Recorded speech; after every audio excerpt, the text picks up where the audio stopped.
L'établissement régional d'enseignement adapté des Deux-Sèvres accueille 155 élèves du collège au lycée, des jeunes qui sont en difficulté scolaire.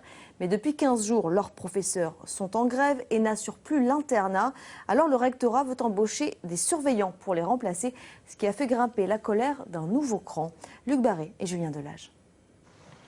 Dans cet établissement scolaire, la grève des professeurs éducateurs dure depuis 15 jours. Conséquence, l'internat est fermé et une partie des 155 élèves ne peut plus venir en cours.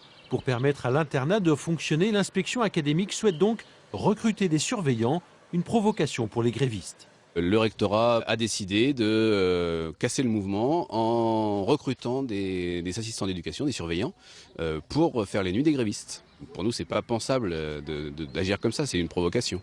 Professeurs, éducateurs, grévistes, enseignants, parents et élèves se sont retrouvés ce samedi pour un pique-nique partagé et festif.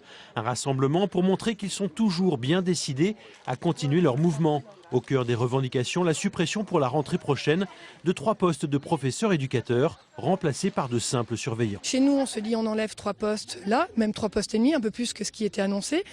Pourquoi pas encore 3 postes à la rentrée suivante, puis encore 3 postes pour faire probablement disparaître cette partie de collégiens. Les professeurs éducateurs apportent un suivi pédagogique et humain aux collégiens et lycéens en grande difficulté. Pour les parents d'élèves notamment, réduire leur nombre serait néfaste pour la scolarité de leurs enfants. Et oui, s'il n'y avait pas eu les éducateurs, Antoine le dit clairement, je n'aurais pas souhaité continuer à aller à l'école parce que j'étais pas intégrée, parce que les autres se moquaient de moi, parce que j'avais pas le même niveau. Et il a que 13 ans et demi, donc je me dis que s'il s'en rend compte lui, il doit pas être le seul.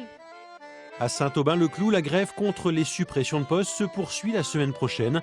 Mardi, le mouvement devrait concerner l'ensemble de l'établissement.